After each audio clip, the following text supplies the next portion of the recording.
બેવડી ઋતુની અસરથી લોકોના સ્વાસ્થ્ય પર અસર જોવા મળી રહી છે। અમદાવાદ સોલા સિવિલ હોસ્પિટલમાં છેલ્લા એક સપ્તાહમાં 14,685 દર્દીઓ ઓપીડીમાં નોંધાયા। શરદી, ઉધરસ, તાવ અને વાયરલ ઇન્ફેક્શનના કેસમાં વધારો થયો છે। ડેન્ગ્યુના 105 સેમ્પલમાંથી 4 કેસ પોઝિટિવ, જ્યારે મલેરિયાના 452 સેમ્પલથી 2 પોઝિટિવ મળ્યા।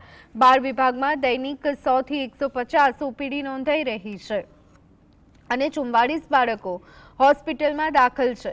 ડોક્ટરોએ લોકોને સાવચેતી રાખવા માટે અપીલ કરી છે।